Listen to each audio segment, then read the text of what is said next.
محمد یا رب صلی بسم اللہ الرحمن الرحیم۔ 15ویں پارے کا پہلا رکوع اور سورہ بنی اسرائیل کا پہلا رکوع آج میں انشاءاللہ شروع کروں گا۔ حسب معمول اس رکوع کا مختصر لفظی ترجمہ مختصر گرامر کے ساتھ، پھر انشاءاللہ اس کی تفسیر بیان ہوگی۔ بسم اللہ الرحمن الرحیم۔ سبحان الذی، پاک ہے وہ ذات، اسرا بعبدہ، اسرا یسری اسران کا معنی ہوتا ہے رات کو چلانا، اسرا بعبدہ جو اپنے بندے کو رات کو لے کر گیا، لیلاً رات کو۔ تو اب چونکہ لیلاً دوبارہ آخر میں آ رہا ہے نا، تو اس لیے ہم اسرا کا معنی کریں گے چلانا۔ اس کو صنعت تجرید کہتے ہیں، یعنی اسرا کے لفظ میں رات کا معنی نکال کے صرف چلانے کے معنی میں لے کر آئے اس کو۔ اس کی تفصیل میں بیان کر چکا ہوں، تو بس آپ اتنا بھی ترجمہ کر لیں، اسرا بعبدہ لیلاً، جو اپنے بندے کو لے گیا رات کے وقت میں۔ لیلاً میں تنوین ہے، یہ ایک بلاغت کا قاعدہ ہے کہ یہاں تنوین ہے تقلیل کے لیے، یعنی رات کے تھوڑے سے حصے میں۔ پاک ہے وہ ذات جو اپنے بندے کو لے گیا رات کے تھوڑے سے حصے میں، من المسجد الحرام، مسجد حرام سے، الی المسجد الاقصی، مسجد اقصی کی طرف۔ مسجد اقصی کو اقصی اس لیے کہتے ہیں، اقصی کہتے ہیں دور کو، کنارے کو، تو حرم سے کافی دور تھی وہ مسجد اقصی، تو اس لیے اس کو عرب اقصی سے تعبیر کیا کرتے تھے۔ الذی، وہ مسجد اقصی، الذی بارکنا، جس میں ہم نے برکت دی ہے، حولہ، جس کے ارد گرد۔ مسجد اقصی کے ارد گرد شام کا علاقہ ہے نا، تو ہم نے اس کے ارد گرد برکتیں رکھی ہیں۔ لینوریہ، ارا یری اراءۃ، کئی بار یہ لفظ آ چکا ہے، دکھانا۔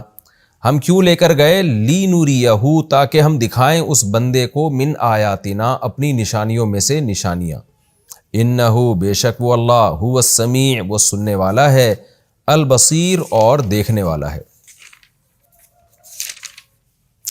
وَآتَيْنَا مُوسَىٰ الکتاب، اور ہم نے دی موسیٰ کو کتاب۔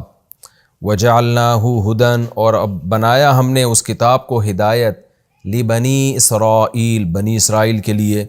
اللہ تتخذوا من دونی وکیلا، اللہ اصل میں تھا ان لا، یعنی اس کتاب کا مضمون یہ تھا، اس میں لکھا ہوا یہ تھا کہ لا تتخذوا من دونی، نہ ٹھہراؤ میرے علاوہ وکیلا، کسی کو دوست، کسی کو میرے علاوہ دوست نہ ٹھہراؤ، کارساز نہ ٹھہراؤ، بگڑی بنانے والا نہ ٹھہراؤ۔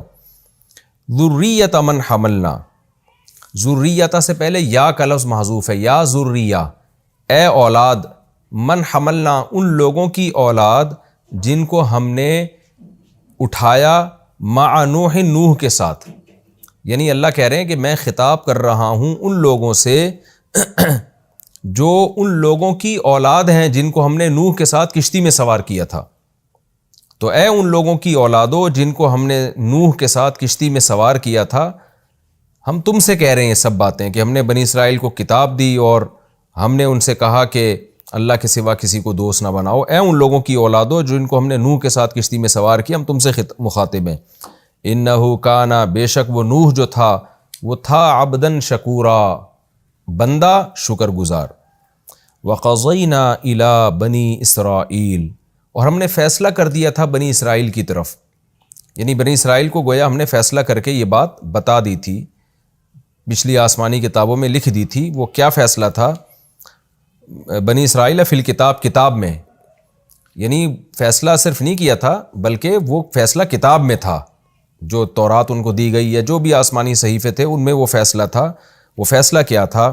لَتُفْسِدُنَّ فِي الْأَرْضِ، کہ تم ضرور ضرور فساد میں چاہو گے زمین میں، مرتینی، 2 مرتبہ، وَلَتَعْلُنَّ، اور تم سرکشی کرو گے، عَلَا يَعْلُو، عُلُوًّا کا معنی غالب آنا، سرکشی کرنا، اور تم ضرور سرکشی کرو گے، عُلُوًّا کبیرہ، بہت بڑی سرکشی۔ فَإِذَا جَاءَ، پس جب آ جائے، وعد اولاہما، یعنی ہم نے اس کے فیصلے میں یہ لکھ دیا تھا کہ جب آئے گا، اولا کہتے ہیں پہلے کو، ہما ان دونوں وعدوں میں سے پہلا وعدہ، یعنی ہم نے جو فیصلہ کر دیا تھا نا ان فیصلوں میں سے جب پہلا فیصلے کا وعدہ آ گیا، کیونکہ اللہ نے لکھ دیا تھا تو گویا وعدہ کر لیا نا کہ ایسا ہوگا، تو جب ان فیصلوں میں سے پہلے فیصلے کا وعدہ آ گیا، یعنی وعدے سے یہاں مراد جو بات اللہ نے کہی تھی اس کے پورا ہونے کا وقت آ گیا، اس کو وعدے سے تعبیر کیا گیا ہے۔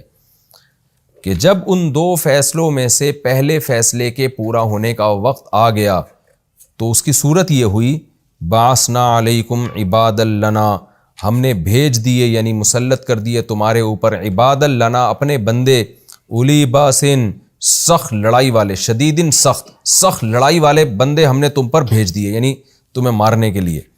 فجاسو، جاسا کا معنی ہوتا ہے گھس جانا، وہ گھس پڑے خلال الدیار، خلل کا معنی بیچ، الدیار دار کی جمع، دار گھروں کو کہتے ہیں، وہ گھروں کے بیچ میں گھس گئے وہ۔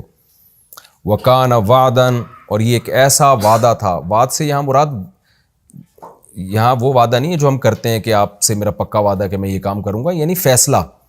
وکان وعدن، اور تھا ایک ایسا فیصلہ، مفعولہ جو ہو کے رہنا تھا، لہذا وہ ہو کے رہ گیا، کیونکہ ظاہر ہے اللہ نے جو فیصلہ کیا وہ تو ہو کے رہے گا نا۔ تفسیر میں انشاءاللہ اس کی ڈیٹیل آپ کو اچھی طرح سمجھ میں آئے گی۔ ثم رددنا، پھر ہم نے لوٹایا، لکم الکرہ، باری کو تمہارے لیے، علیہم ان کے خلاف، یعنی اب باری تمہاری تھی، تو پہلے تو تمہارے اوپر مسلط ہوئے، اب ہم نے تمہارے لیے باری کو لوٹایا، علیہم دشمنوں کے خلاف۔ وَأَمْدَدْنَاكُمْ، اور مدد کی ہم نے تمہاری، بِأَمْوَالٍ مالوں کے ذریعے، وَبَنِينَ اور بیٹوں کے ذریعے، وَجَعَلْنَاكُمْ اور بنا دیا ہم نے تم کو اکثرا، زیادہ، نفیرہ نفر کے اعتبار سے، افراد کے اعتبار سے، یعنی افرادی قوت بھی ہم نے تمہاری بڑھا دی۔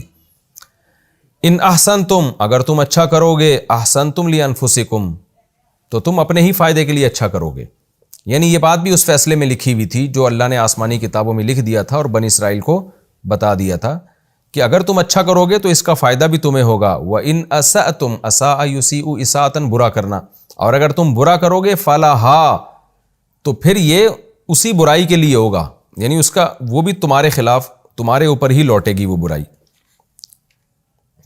یعنی فَلَهَا کا مطلب فَلِأَنفُسِكُمْ، تو یہ بھی تمہارے ہی لیے ہوگی، یعنی برائی کا بھی بدلہ تمہیں ہی ملے گا۔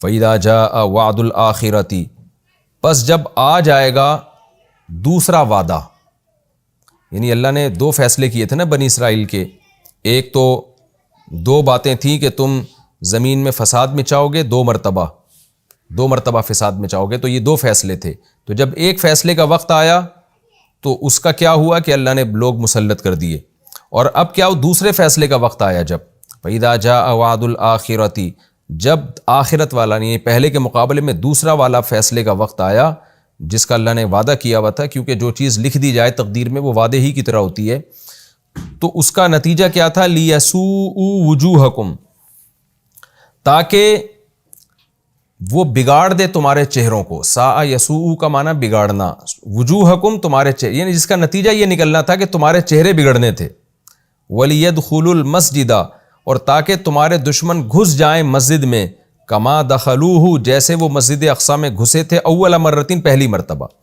یعنی دوسرے وعدے کا نتیجہ بھی یہ نکلا کہ جیسے پہلی دفعہ تم پر دشمن کو مسلط کیا تو دوسرے وعدہ کا بھی یہی تھا کہ اس کا بھی رزلٹ یہ نکلا کہ جب دوسری دفعہ جو اللہ کا جو وعدہ تھا یعنی جو فیصلہ تھا، جب اس فیصلے کا وقت آیا ہے تاکہ لیسوء وجوہکم، تاکہ وہ لوگ تمہارے چہروں کو بگاڑ دیں، وہ لوگ سے مراد وہی دشمن ہیں جو یہودیوں کے دشمن تھے، وہ تمہارے چہروں کو بگاڑ دیں اور تاکہ وہ مسجد میں داخل ہو جائیں، کما دخلوہ اول مرہ، جیسے وہ پہلی مرتبہ میں داخل ہوئے تھے، وَلِيُتَبِّرُوا مَا، اور تباہ برباد کر دیں، ماں ہر اس چیز کو، علو جس پر یہ غالب آ جائیں، علا علو کا معنی غالب آنا، تدبیرہ تباہ کر کے۔ دوبارہ میں آسان ترجمہ کر دیتا ہوں کہ اللہ نے جو فیصلہ کیا تھا اس میں لکھا ہوا تھا کہ فَإِذَا جَاءَ وَعْدُ الْآخِرَةِ، جب دوسرا وقت مقرر آئے گا جس کا اللہ نے فیصلہ کر دیا ہے، اس کی میعاد یعنی اس کا ٹائم جب آئے گا تو اس کا نتیجہ کیا نکلے گا کہ لیسوء وجوہکم، تاکہ یہ تمہارے دشمن تمہارے چہروں کو بگاڑ دیں، وَلِيَدْخُلُوا الْمَسْجِدَ، اور تاکہ یہ مسجد میں داخل ہو جائیں، کما دخلوہ اول مرہ، جیسے وہ پہلی مرتبہ میں داخل ہوئے تھے، وَلِيُتَبِّرُوا مَا عَلَوْا، اور ہر اس چیز کو تباہ و برباد کر دیں جس پر ان کا غلبہ ہو، تدبیرہ بالکل تباہ و برباد۔ عَسَىٰ رَبُّكُمْ أَن يَرْحَمَكُمْ، امید ہے کہ تمہارا رب تم پر رحم کرے، وَإِنْ عُدْتُمْ عُدْنَا، اور اگر تم لوٹے، عاد یعود عودن کا معنی ہوتا ہے لوٹنا، عودتم اصل میں تھا عودتم ضربتم کی طرح، اور عدنا اصل میں تھا عودنا ضربنا کی طرح، اور اگر تم دوبارہ لوٹے یعنی تم نے دوبارہ وہی حرکتیں کی جو پہلے کی تھیں، عدنا، تو ہم بھی دوبارہ لوٹیں گے، یعنی ہم بھی وہی سزا تمہیں تو دوبارہ دیں گے جو پہلے دے چکے تھے ہم تمہیں۔ وجعلنا جہنم للکافرین حصیرا، اور ہم نے بنایا ہے جہنم کو کافروں کے لیے حصر کہتے ہیں محاصرہ نہیں ہوتا، یعنی قید خانہ، اور ہم نے بنایا ہے جہنم کو کافروں کے لیے قید خانہ۔ ان ھذا القرآن، بے شک یہ قرآن، یہدی ہدایت دیتا ہے، رہنمائی کرتا ہے، للتی یعنی للطریقۃ التی، اس راستے کی طرف، ہی اقوم جو بالکل سیدھا راستہ ہے، ویبشر المؤمنین، اور مومنین کو خوشخبری دیتا ہے، الذین وہ مومنین، یعملون الصالحات جو نیک اعمال کرتے ہیں، انہیں کیا خوشخبری دیتا ہے، ان لہم اجرا کبیرا، کہ بے شک ہے ان کے لیے بہت بڑا اجر، وان الذین، اور یہ بھی بتاتا ہے کہ وہ لوگ، الذین لا یؤمنون بالآخرہ جو آخرت پر ایمان نہیں رکھتے، اعتدنا ہم نے تیار کر رکھا ہے ان کے لیے عذابا علیما دردناک عذاب۔ یہ جناب اس کا مختصر لفظی ترجمہ مختصر گرامر کے ساتھ مکمل ہوا۔ اب ہم انشاءاللہ سورہ بنی اسرائیل کے پہلے رکوع کی تفسیر کی طرف چلتے ہیں۔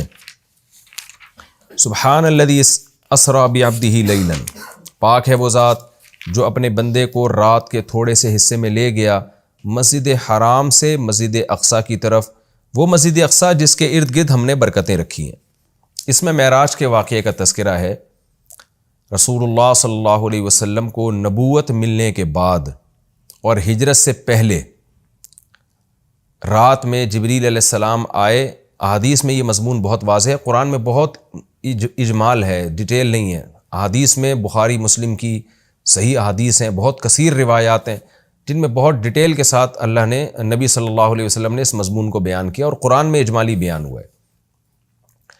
اور احادیث میں جو ہمیں واقعہ ملتا ہے اس کا خلاصہ یہ ہے کہ رات کے تھوڑے سے حصے میں ایک معجزہ ظاہر ہوا۔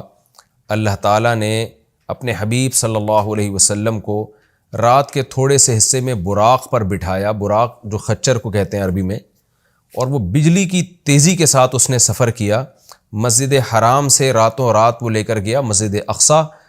پھر احادیث میں آتا ہے کہ قرآن میں تو اتنا ہی ہے کہ مسجد حرام سے مسجد اقصیٰ لے کر گیا تاکہ ہم اپنی بڑی بڑی نشانیاں دکھائیں۔ اس میں اشارہ ہے کہ اور بھی پھر اللہ تعالیٰ نے آپ کو نشانیاں دکھائیں، جس کی تفصیل حدیث میں ہے کہ اللہ تعالیٰ آسمانوں پہ لے کر گیا آپ کو۔ تو براق پر آپ صلی اللہ علیہ وسلم انتہائی تیز رفتاری کے ساتھ، بجلی کی رفتار کے ساتھ آپ صلی اللہ علیہ وسلم کو مسجد حرام سے مسجد اقصیٰ لے جایا گیا۔ اور مسجد اقصیٰ میں احادیث میں آتا ہے کہ سارے پیغمبروں کا اجتماع ہوا، آپ صلی اللہ علیہ وسلم نے تمام پیغمبروں کو نماز پڑھائی۔ پھر اس کے بعد وہاں سے آپ کو آسمانوں کا سفر کرایا گیا۔ پھر ہر پیغمبر کو کہ اپنے اپنے آسمانوں پہ ٹھکانے ہیں، وہاں بھی اللہ تعالیٰ نے رسول اللہ صلی اللہ علیہ وسلم کی ملاقات کروائی۔ احادیث میں آتا ہے آپ صلی اللہ علیہ وسلم موسیٰ علیہ السلام سے ملے، اور آپ نے موسیٰ علیہ السلام کا حلیہ بیان کیا۔ آپ صلی اللہ علیہ وسلم یوسف علیہ السلام سے ملے، اور آپ نے فرمایا کہ میں جب ملا تو میں نے دیکھا کہ آدھی دنیا کا، یعنی اس دنیا میں جتنا حسن ہے اکیلا آدھا اللہ نے یوسف علیہ السلام کو دیا ہے۔ ابراہیم علیہ السلام سے ملاقات ہوئی، پھر سدرۃ المنتہا تک آپ کو لے جایا گیا، جیسے کہ سورہ نجم میں ہے وَلَقَدْ رَآهُ مَرَّةً أُخْرَىٰ کہ اللہ نے ہمارے نبی صلی اللہ علیہ وسلم نے، محمد صلی اللہ علیہ وسلم نے جبریل کو بھی دیکھا ہے۔ ایک تو افق اعلیٰ میں دیکھا ہے، اور ایک اور دفعہ بھی دیکھا ہے عند سدرۃ المنتہا، سدرہ منتہا پر۔ سدرہ عربی میں بیری کے درخت کو کہتے ہیں، منتہا کا معنی کنارہ، یعنی بالکل گویا کہ کائنات کے آخری کنارے پر ایک بیری کا درخت ہے۔ اس کی کیفیت کیا ہے، اسی طرح کا ہے، کچھ اور ہے، وہ اللہ ہی بہتر جانتا ہے۔ ظاہر ہے یہ والی کیفیت تو نہیں ہے اس کی، حدیث میں دوسری کیفیت اس کی منقول ہے، تو وہ اللہ ہی کو اس کا علم ہے کہ وہ کس طرح کا درخت ہے۔ اس کو بیری سے تعبیر کیا گیا، اس کی وجہ کیا ہے، یہ ساری باتیں غیب کا علم ہے جن کو اللہ کے سوا اس کی پوری حقیقت کوئی نہیں جانتا۔ ہمیں جتنا بتایا گیا ہے ہم اس پر ایمان رکھتے ہیں۔ تو حدیث میں آتا ہے کہ سدرۃ المنتہا ہے جہاں اس کے بعد اس سے آگے کوئی نہیں جا سکتا۔ تو اللہ کے نبی صلی اللہ علیہ وسلم کو وہاں لے جایا گیا، اور وہاں بھی آپ نے جبریل علیہ السلام کو دیکھا۔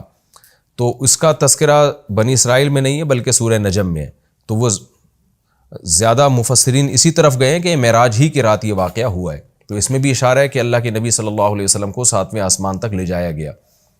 تو یہ سارا واقعہ ہوا اور رات کے تھوڑے سے حصے میں، اور پھر اللہ تعالیٰ رسول اللہ صلی اللہ علیہ وسلم کو دوبارہ واپس لے آئے، اور آپ صلی اللہ علیہ وسلم نے پھر جب مشرکین میں دعویٰ کیا کہ مجھے راتوں رات اس کائنات کی سیر کرائی گئی ہے، میں نے مسجد اقصیٰ دیکھی، تو مشرکین نے مذاق اڑانا شروع کر دیا. مشہور واقعہ ابو جہل نے حضرت ابو بکر کے پاس آیا اور کہنے لگا کہ تمہارے ساتھی محمد صلی اللہ علیہ وسلم کا تمہیں پتہ ہے کہ انہوں نے کیا دعویٰ کیا ہے؟ ابو جہل کا خیال تھا کہ جب میں یہ واقعہ حضرت ابو بکر کو بتاؤں گا تو ابو بکر معاذ اللہ انکار کر بیٹھیں گے اور بولیں گے واقعی بھئی یہ تو محمد صلی اللہ علیہ وسلم نے معاذ اللہ جھوٹ کہا ہے اور آپ اللہ کے نبی نہیں ہیں. تو ابو جہل خوشی خوشی گیا اور کہا کہ تمہارے ساتھی نے کیا کہا ہے؟ تو حضرت ابو بکر نے فرمایا کہ کیا واقعی محمد صلی اللہ علیہ وسلم نے یہ دعویٰ کیا ہے؟ ابو جہل خوش ہو کے کہنے لگا ہاں بالکل دعویٰ کیا ہے. تو حضرت ابو بکر نے کہا کہ پھر بالکل صحیح کہا ہوگا، پھر واقعی ایسا ہوا ہوگا ان کے ساتھ، کیونکہ محمد صلی اللہ علیہ وسلم جھوٹ نہیں بولتے. تو جب آپ نے یہ دعویٰ کیا کہ ایسا میرے ساتھ ہوا ہے تو مشرکین مذاق اڑانے لگے اور پھر آپ صلی اللہ علیہ وسلم سے بیت المقدس کے بارے میں پوچھنے لگے کہ اچھا آپ اس کا نقشہ بتائیں کیسا ہے، راستے میں جو ہے کون کون سے قافلے ہیں جو جا رہے ہیں. حالانکہ دیکھیں جب کوئی اتنی تیز رفتاری سے سفر کرتا ہے تو وہ راستوں کے قافلوں کا نہیں بتا سکتا کہ راستے میں کس کس سے ملاقات ہوئی. اور ایک دفعہ کسی عمارت کی جب زیارت ہوتی ہے تو پورا نقشہ بھی ذہن میں نہیں رہتا. تو حدیث میں آتا ہے کہ جب مشرکین نے نبی صلی اللہ علیہ وسلم سے یہ باتیں پوچھی ہیں نا تو اللہ تعالیٰ نے پوری مسجد اقصیٰ آپ صلی اللہ علیہ وسلم کے سامنے رکھ دی، یعنی آپ کی نظروں کے سامنے رکھ دی اور ان قافلوں کا بھی بتا دیا. تو نبی صلی اللہ علیہ وسلم ایک ایک کی خبر دیتے رہے اور جب وہ قافلے واپس لوٹے ہیں تو جیسے جیسے نبی نے بتایا تھا اسی طرح انہوں نے خبر دی مشرکین کو. اور مشرکین حیران ہو گئے کہ نبی صلی اللہ علیہ وسلم نے کیسے وہ پورا نقشہ بتا دیا، حالانکہ آپ صلی اللہ علیہ وسلم کبھی مسجد اقصیٰ گئے نہیں ہیں، لیکن عرب کے سفر ہوتے تھے تو وہ وہی اسی طرح بیان کیا جس طرح سے مسجد اقصیٰ تھی. تو یہ ایک معجزہ اللہ نے ظاہر کرنا تھا.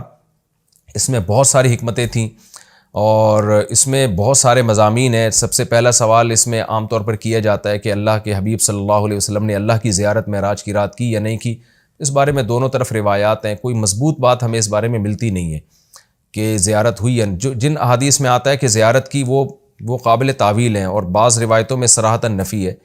اس لیے اس بارے میں کوئی بھی شخص کوئی بھی نظریہ رکھ لے تو رکھ سکتا ہے. میرا اپنا رجحان یہ ہے کہ کسی مضبوط دلیل سے یہ ثابت ہوتا نہیں ہے کہ ہمارے حبیب صلی اللہ علیہ وسلم نے اس رات میں واقعی اللہ کی زیارت کی ہے. کوئی مضبوط روایت نہیں ہے اور جو نفی کی روایتیں ہیں وہ زیادہ مضبوط ہیں، واللہ عالم. دوسرا یہ کہ اس میں حکمت کیا تھی؟ تو پہلی حکمت تو یہی تھی کہ نبی کا ایک معجزہ ظاہر کرنا تاکہ عربوں کو آپ کی نبوت پہ یقین آئے معجزات کے ذریعے. دوسری ایک بہت بڑی حکمت علماء نے یہ بیان کی ہے کہ اللہ تعالیٰ کیونکہ نبی صلی اللہ علیہ وسلم کو آخری نبی اور سب سے افضل نبی بنایا تو آپ کے ساتھ ایک ایسا معجزہ ظاہر کیا گیا کہ جس سے آپ کا مقام تمام پیغمبروں سے بلند ہونا ثابت ہو جائے. اب دیکھیں اللہ کے حبیب صلی اللہ علیہ وسلم تو مسجد اقصیٰ سفر کر ہی نہیں، بہت مشکل تھا آپ کے لیے وہاں تک سفر کرنا، جبکہ مسجد اقصیٰ زیادہ تر پیغمبروں کا قبلہ رہا ہے. تو اتنی مقدس سرزمین سے اللہ تعالیٰ اپنے حبیب صلی اللہ علیہ وسلم کو اس کی برکتوں سے کیسے محروم کر سکتے تھے؟ تو اللہ تعالیٰ کی حکمت نے یہ تقاضا کیا کہ وہ سرزمین جو موسیٰ کلیم اللہ کا قبلہ رہی ہے، جو ابراہیم علیہ السلام جہاں نماز پڑھا کرتے تھے، جہاں یعقوب علیہ السلام، اسماعیل علیہ السلام، اسحاق علیہ السلام اور عیسیٰ علیہ السلام یہ سارے پیغمبر گزرے، تو اس زمین کی برکت نبی صلی اللہ علیہ وسلم بھی حاصل کریں. ایک تو یہ، اور دوسرا اس زمین کو پیغمبر کی برکت بھی ملے، یعنی اس زمین کی فضیلت میں اور اضافہ ہو کہ اتنے سارے پیغمبر یہاں آئے ہیں تو یہ کیسے ہو سکتا ہے کہ محمد صلی اللہ علیہ وسلم کے قدم یہاں نہ ہوں، تاکہ اس بیت المقدس کی فضیلت اور زیادہ بڑھ جائے. یہ نہ کہا جا سکے کہ یہ جگہ تمام پیغمبر تو آئے مگر محمد صلی اللہ علیہ وسلم نہیں آئے. تو اللہ نے اس جگہ کو بھی مزید برکتیں دیں اور محمد صلی اللہ علیہ وسلم کی برکتوں میں بھی اللہ نے اضافہ کیا تاکہ آپ کی فضیلت ثابت ہو جائے. دوسرا یہ کہ وہاں جا کے تمام پیغمبروں کی امامت کروائی گئی ہے، اس سے بھی پیغمبر صلی اللہ علیہ وسلم کی فضیلت کو ثابت کرنا مقصد تھا کہ کیونکہ امام سب سے افضل کو بنایا جاتا ہے. تو آدم علیہ السلام سے لے کر حضرت عیسیٰ روح اللہ تک تمام پیغمبروں کو نبی کی قیادت میں نماز پڑھوائی گئی، نبی کی امامت میں، تاکہ پریکٹیکلی پیغمبر صلی اللہ علیہ وسلم کی امامت ثابت ہو. اور یہ مضمون بتا دیا جائے کہ محمد صلی اللہ علیہ وسلم کے دنیا میں آنے کے بعد اب امامت یہ پیغمبر صلی اللہ علیہ وسلم کا حق ہے. جیسے کہ حدیث میں آتا ہے لو کان موسیٰ حیا لما وسعہ الا اتباعی، کہ اگر موسیٰ بھی زندہ ہوں تو میری اتباع کے بغیر چارہ نہیں ہے. تبھی حضرت عیسیٰ بھی قرب قیامت میں آئیں گے نا تو آپ صلی اللہ علیہ وسلم ہی کو وہ فالو کریں گے. تو اس کا ایک عملی نمونہ پیش کرنا تھا کہ لوگ اب نبی جب دنیا میں آ گئے ہیں محمد صلی اللہ علیہ وسلم تو تمام شریعتیں منسوخ، اب آپ صلی اللہ علیہ وسلم ہی کو سب نے فالو کرنا ہے. تو یہ ساری حکمتیں تھیں جس کے لیے معراج کا واقعہ وجود میں لایا گیا. الذی بارکنا حولہ، تو اس آیت سے تو یہ پتہ چلتا ہے نا کہ اللہ تعالیٰ اپنے حبیب صلی اللہ علیہ وسلم کو مسجد اقصیٰ تک لے کر گئے، اور حکمت کیا تھی وہ میں نے بتا دیا آپ کو. لیکن اس کے کچھ فقہی احکام بھی ہیں، ان کا سمجھنا بھی ضروری ہے. قرآن کی جو نص ہے نا بالکل واضح آیت، اس میں تو اللہ تعالیٰ نے مسجد حرام سے مسجد اقصیٰ تک کے سفر کا تذکرہ کیا ہے، اور صاف طور پر اللہ کیا کہتے ہیں، اسریٰ بعبدہ، وہ ذات جو اپنے بندے کو لے کر گئی. یہ بات خوب اچھی طرح سمجھ لیں کہ بعض حضرات اس بات کے شروع میں قائل رہے ہیں، بہت تھوڑی سی جماعت ہے، کہ معراج جو ہے یہ خواب میں ہوئی ہے. لیکن پھر امت کا اس پر اجماع ہو گیا دلائل کی روح سے کہ معراج خواب میں نہیں ہے بلکہ جسمانی ہے. لہذا پوری امت کا تمام فقہا محدثین کا اس پر اجماع ہوا کہ یہ خواب میں نہیں ہوا بلکہ یہ جسمانی، یعنی آپ کو جسد اطہر کے ساتھ لے جایا گیا ہے. اور اس کی دلیل قرآن کی آیت ہے کہ سبحان الذی اسریٰ. ایک تو سبحان اللہ عربی میں تعجب کے موقع پہ کہا جاتا ہے، تو تعجب ظاہر ہے جب ہی ہوگا نا جب جاگتی حالت میں ہو. اگر خواب کی حالت میں ہے تو پھر تو یہ تعجب کی بات نہیں، خواب میں تو کچھ بھی آ سکتا ہے انسان کو. دوسرا یہ کہ اللہ نے یہاں یہ فرمایا بعبدہ، اپنے بندے کو لے کر گیا. تو عبد کا جو اطلاق ہے نا بندے کا، وہ صرف روح پر نہیں ہوتا، وہ جسم اور روح دونوں پر ہوتا ہے. جب ہم کہتے ہیں میں فلاں کو فلاں جگہ لے کر گیا، تو اس سے یہی سمجھ میں آتا ہے کہ اس کو جسم کے ساتھ لے کر گیا میں. تو اس لیے قرآن میں یہ بھی اشارہ ملتا ہے کہ معراج جو ہے وہ جسم کے ساتھ ہوئی ہے. تو جو حضرات کہتے ہیں نا کہ روح کے ساتھ ہوئی ہے یعنی خواب میں ہوا ہے، وہ استدلال کرتے ہیں سورہ بنی اسرائیل کی ایک آیت میں جو آگے آئے گی انشاءاللہ، جس میں آتا ہے وَمَا جَعَلْنَا الرُّؤْيَا الَّتِي أَرَيْنَاكَ إِلَّا فِتْنَةً لِلنَّاسِ وَالشَّجَرَةَ الْمَلْعُونَةَ فِي الْقُرْآنِ. یہ سورہ بنی اسرائیل میں اسی صورت میں آگے آیت آ رہی ہے، میں اس کا نمبر بھی آپ کو بتا دیتا ہوں. یہ آیت نمبر 60 ہے اسی سورہ بنی اسرائیل کی. وَمَا جَعَلْنَا الرُّؤْيَا الَّتِي أَرَيْنَاكَ. رؤیا جو ہے نا قرآن میں خواب پر بھی اس کا اطلاق کیا گیا ہے، جیسے کہ سورہ یوسف میں آتا ہے کہ لا تقصص رؤیاک علی اخوتک. رؤیا، اے میرے بیٹے اے یوسف تو اپنے خواب لوگوں کے اپنے بھائیوں کے سامنے بیان نہ کرنا.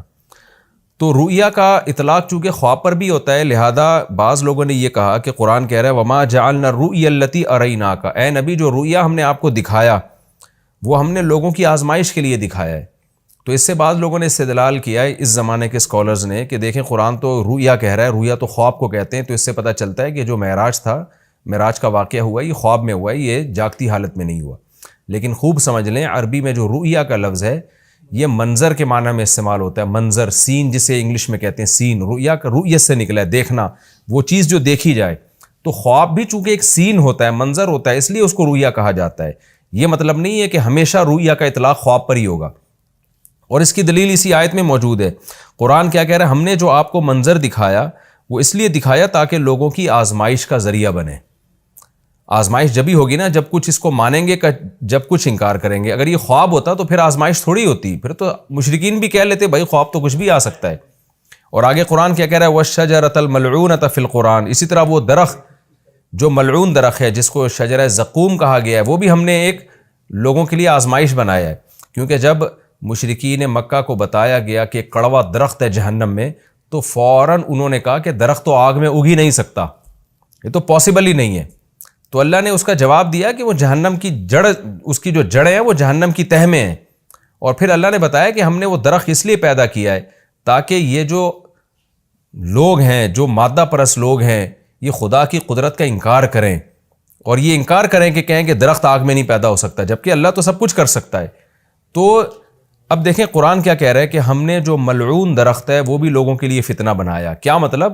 اسباب کی دنیا میں وہ بھی پاسبل نہیں ہے کہ ایسا ہو، تبھی تو فتنہ ہے، تبھی تو آزمائش ہے. ایمان والے اس درخت کے وجود کے قائل ہوں گے، اور احمق اور بیوقوف جو خدا کی قدرت کا انکار کرتے ہیں وہ انہیں اس کی کوئی سائنسی لاجک سمجھ میں نہیں آئے گی تو وہ انکار کر دیں گے.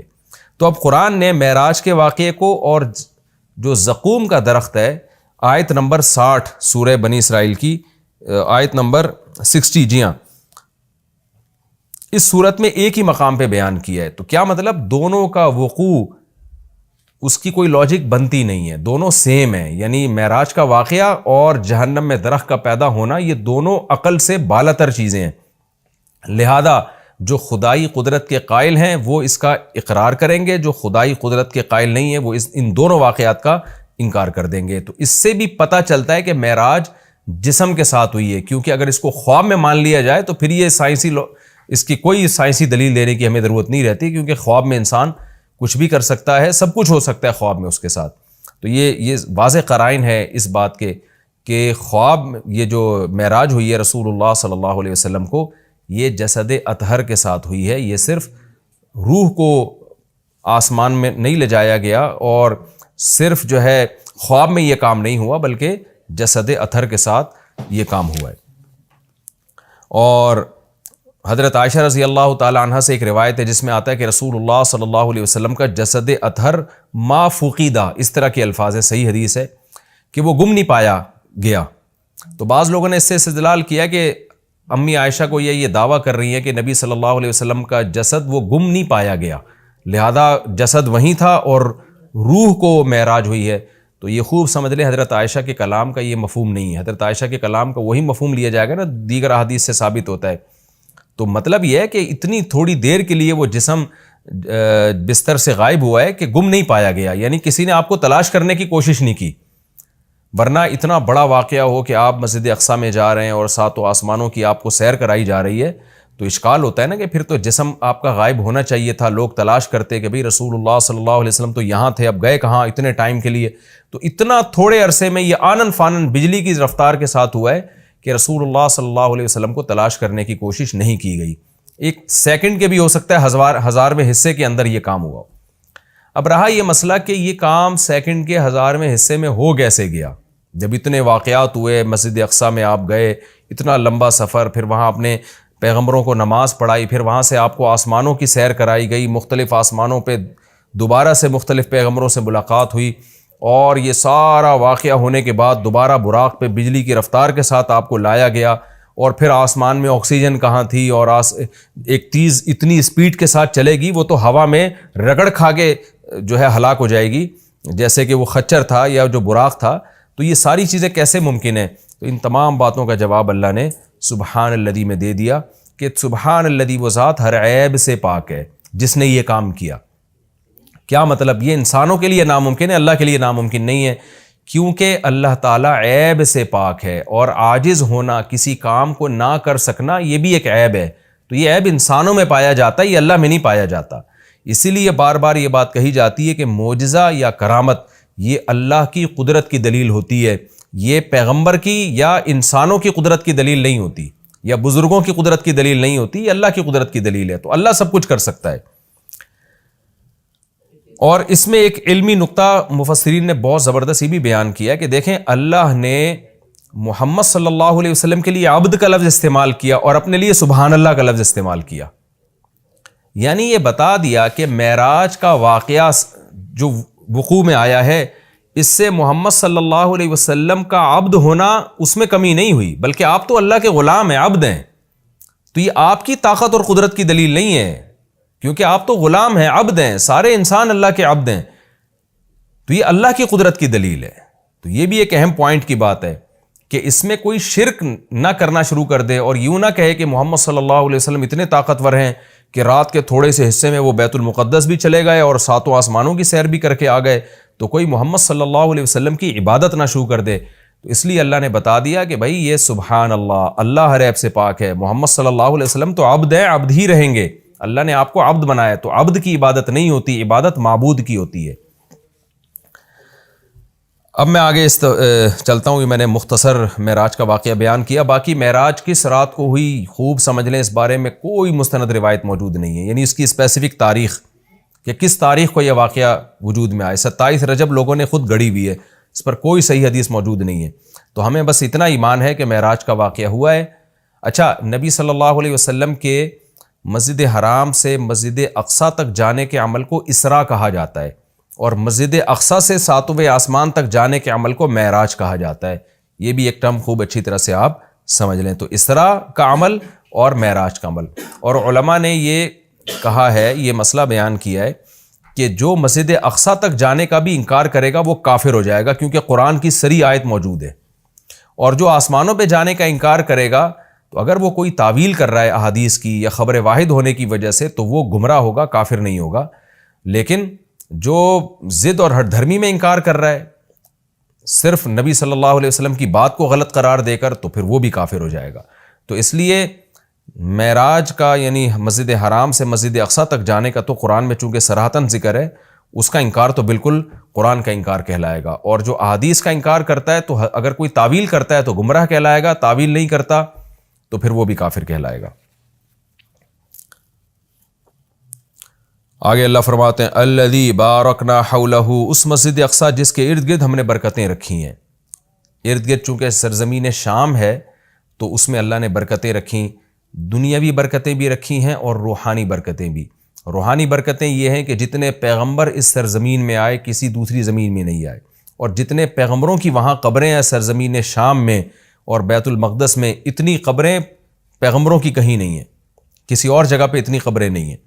اور دنیاوی برکتیں کیا ہیں کہ وہاں کی پیداوار، وہاں کی ہوا وہ بہت صحت کے لیے مفید ہے۔ انار، وہاں کا زیتون، وہاں کی انجیر، یہ سارے ایسے برکت والے پھل اللہ وہاں پیدا کرتا ہے، اور بہت وافر مقدار میں۔ میں ترکی کے میں شام کے بارڈر تک گیا ہوں۔ پہلے تو شام کا علاقہ بہت وسیع تھا، تو یہ تو اب جو شام ہے یہ تو تھوڑا سا رہ گیا ہے۔ نبی صلی اللہ علیہ وسلم کے دور کا جو شام ہے وہ تو بہت وسیع رقبہ تھا۔ تو وہ ترکی کے بارڈر پہ جب آپ جاتے ہیں اور شام کی سرزمین ملتی ہے تو آپ کو اندازہ ہوتا ہے وہاں کی ہوا میں ایک خاص قسم کی ایک محسوس ہوتا ہے انسان کو اپنی صحت، اور ایک خاص قسم کی خوشبو محسوس ہوتی ہے۔ اور زیتون بہت کثرت سے پیدا ہوتا ہے، انجیر بہت کثرت سے پیدا ہوتا ہے، انار بہت کثرت سے پیدا ہوتا ہے۔ وہاں کے لوگوں کی صحتیں، ان کے چہروں کی فریشنس وہ صاف بتا رہی ہوتی ہے کہ اللہ نے زمین میں جسمانی برکتیں بھی بہت زیادہ رکھی ہیں۔ اور علماء نے لکھا ہے کہ اللہ نے جب یہ بتایا نا کہ مسجد اقصیٰ کے ارد گرد برکتیں، تو اس سے خود بخود یہ ثابت ہوتا ہے کہ جس مسجد کے مبارک ہونے کی وجہ سے اس کے ارد گرد اتنی برکتیں ہیں تو خود اس مسجد میں کتنی برکتیں ہوں گی۔ تو وہ مسجد بہت زیادہ برکت والی ہے۔ تبھی حدیث میں آتا ہے کہ جو مسجد حرام میں نماز پڑھتا ہے اسے 1,00,000 نمازوں کا ثواب ملتا ہے، اور جو مسجد اقصیٰ اور مسجد نبوی میں نماز پڑھتا ہے اسے 1,000، اور بعض روایات میں آتا ہے مسجد اقصیٰ میں 50,000 اور مسجد نبوی میں 1,000۔ اور یہ بھی رسول اللہ صلی اللہ علیہ وسلم کی صحیح حدیث ہے، لا تشد الرحال الا الى 3 مساجد، کہ سفر کیا جائے گا صرف 3 مسجدوں کی طرف۔ کیا مطلب؟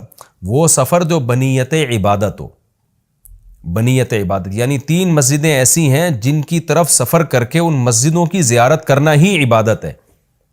ویسے تو کوئی بھی مسجد ہو آپ ویسے دیکھنے کے لیے چلے جائیں، اس کو سفر کر کے بھی انسان جا سکتا ہے ویسے ہی دیکھنے کے لیے، بھئی مسجد کیسی بنی ہے، خوبصورت ہے یا نہیں، لیکن علی وجہ تقرب یعنی وہ سفر جو بطور عبادت کے ہوگا، ان میں صرف 3 مسجدیں ایسی ہیں جن کی طرف زیارت کے لیے سے جانا ہی بذات خود شریعت میں مقصود ہے اور ایک عبادت ہے، اور ان میں جا کے نماز پڑھنے کی اضافی بہت زیادہ فضیلت ہے۔ تو وہ 3 مسجدیں ہیں، آپ نے فرمایا ایک مسجد حرام، ایک مسجد اقصیٰ اور ایک مسجد نبوی۔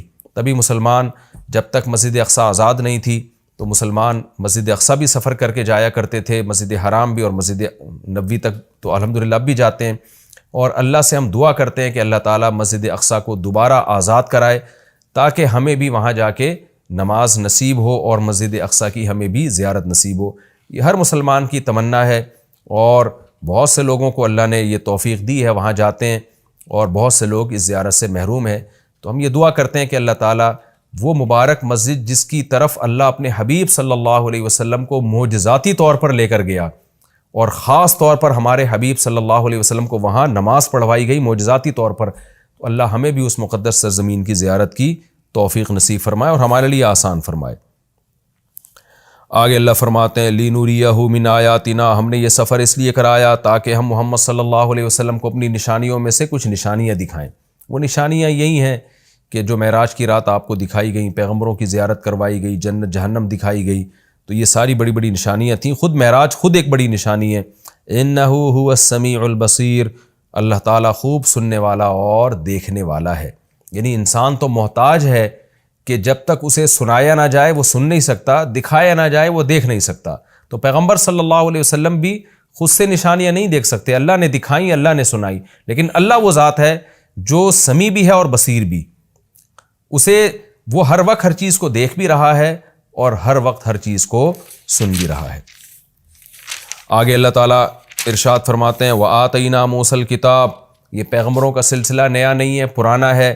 ہم نے محمد صلی اللہ علیہ وسلم کو جیسے کتاب دی ہے اور محمد صلی اللہ علیہ وسلم کو نشانیاں دکھا رہے ہیں، تو آپ سے پہلے موسیٰ علیہ السلام کو بھی ہم کتاب دے چکے ہیں. اور بیت المقدس کا تذکرہ ہے نا، تو یہودی بیت المقدس پہ ہمیشہ سے دعویٰ کرتے رہے کہ بیت المقدس تو ہمارا ہے اور اس میں تو ہمارے پیغمبر مدفون ہیں. تو اس کا بھی اللہ جواب دے رہے ہیں کہ ہم نے اہل یہودیوں کو کتاب دی تھی، مگر انہوں نے کتاب کا حشر کیا. تو آگے پورے رکوع میں اسی کی تفصیل ہے کہ کس طرح انہوں نے خدا کی نافرمانی کی ہے، جس کے نتیجے میں اللہ نے ان سے یہ خلافت چھینی ہے اور بیت المقدس ان سے چھینا گیا ہے. تو اسی کا تذکرہ ہے وَآتَيْنَا مُوسَى الْكِتاب. ہم نے موسیٰ کو کتاب دی، وَجَعَلْنَاهُ هُدًى، اور ہم نے ہدایت بنایا تھا اس کتاب کو، لِبَنِي اسرائیل، بنی اسرائیل کے لیے، اللہ تتخذوا من دونی وکیلا، اور ان سے کہا تھا میرے سوا کسی کو کارساز نہ بنانا، اللہ ہی سے دوستی لگانا، اللہ ہی کو اپنا وکیل یعنی کارساز سمجھنا کہ اللہ ہی تمہارے کام بنائے گا بگاڑے گا، لہذا اللہ ہی سے بنا کے رکھنا ہے. وکیل کہتے ہیں جو آپ کے کام بنانے والا ہوتا ہے. تو جب اللہ پہ اعتماد اور توکل کرو گے، اللہ ہی کو کارساز سمجھو گے، تو پھر ظاہر ہے اس کی اطاعت بھی کرو گے نا. مگر یہودیوں نے ایسا نہیں کیا. آگے اللہ خطاب کرتے ہیں ذریۃ من حملنا مع نوح، اے وہ لوگو جن کو ہم نے نوح کے ساتھ سوار کیا تھا، اے ان کی ذریت. یعنی اللہ تعالیٰ ہم سب سے، پوری انسانیت سے خطاب کر رہے ہیں کہ تم وہ لوگ ہو جن کو ہم نے نوح کے ساتھ کشتی میں سوار کیا تھا، ان کی اولادیں ہو تم. نوح علیہ السلام کے ساتھ کشتی میں بہت سے لوگ سوار ہوئے تھے. ان میں نوح علیہ السلام کے 3 بیٹے بھی تھے، حام، سام اور یافس، جن کا نام بیان کیا جاتا ہے. تو باقی ساری نسل انسانیت کی انہی 3 بیٹوں سے چلی ہے. تو وہ چونکہ کشتی میں نوح علیہ السلام کے ساتھ سوار تھے، اس لیے اللہ نے کہا کہ تم اے انسانوں، تم ان کی نسلیں ہو جن کو نوح علیہ السلام کے ساتھ ہم نے کشتی میں سوار کیا تھا، جو ان کے 3 بیٹے تھے. تو گویا اللہ کا بہت بڑا احسان ہے کہ تمہارے جو باپ دادے تھے نا، نوح علیہ السلام اور ان کے 3 بیٹے، وہ تو شکر گزار بندے تھے جن کے شکر گزاری کی وجہ سے پوری انسانیت کو تباہ کر کے ہم نے چند لوگوں کو کشتی میں سوار کیا تھا. آگے تم انہی کی نسلیں ہو. اگر وہ شکر گزار نہ ہوتے تو تمہیں بھی زندگی اور حیات نہ ملتی. اس لیے آگے فرمایا انہ کان عبدا شکورا، نوح تو اللہ کے شکر گزار بندے تھے. تو تم انہی کی اولاد ہو جن کو ہم نے کشتی میں سوار کیا. تو گویا کشتی میں سوار کرنے والوں پر بھی ہم نے احسان کیا اور تم پر بھی ہم نے احسان کیا، کیونکہ اگر ان کو ہم کشتی میں سوار نہ کرتے اور طوفان میں غرق کر دیتے تو تم بھی پیدا نہ ہوتے.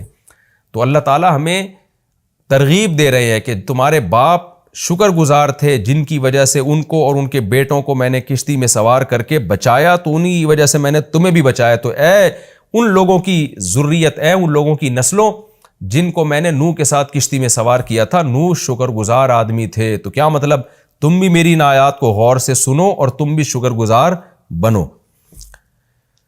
تو آگے نیا مضمون شروع ہو رہا ہے وَقَضَيْنَا إِلَىٰ بَنِي إِسْرَائِيلَ فِي الْكِتَابِ لَتُفْسِدُنَّ فِي الْأَرْضِ مَرَّتَيْنِ. اس نیا مضمون ہے کہ ہم نے بنی اسرائیل کو بتا دیا تھا کہ تم زمین میں فساد مچاؤ گے، تم ناشکری کرو گے، جس کی وجہ سے تم پر اللہ کے عذاب آئیں گے. تو بنی اسرائیل نے ان باتوں پر عمل نہیں کیا جس کی وجہ سے ان پر قوم مسلط ہو کر ان کو عذاب چکاتی رہی ہیں. کیونکہ ایک نیا مضمون ہے تو انشاءاللہ میں اگلے ایپیسوڈ میں اس کو شروع کروں گا، اس کی کچھ ڈیٹیل میں انشاءاللہ آپ کے سامنے بیان کروں گا. ابھی ہمارا وقت ختم ہونے والا ہے، اس میں اس مضمون کو کمپلیٹ نہیں کر سکتا 1.5-2 منٹ میں. تو اس کو ہم انشاءاللہ اگلے ایپیسوڈ کے لیے رکھتے ہیں. تو اگلے ایپیسوڈ میں انشاءاللہ میں سورہ بنی اسرائیل کا پہلا رکوع اور 15ویں پارے کا بھی پہلا رکوع وَقَضَيْنَا إِلَىٰ بَنِي إِسْرَائِيلَ فِي الْكِتَابِ، اس آیت سے انشاءاللہ میں اس کی تفسیر شروع کروں گا. اللہ تعالی ہمیں سمجھنے کی، عمل کی توفیق عطا فرمائے. وما علینا الا البلاغ.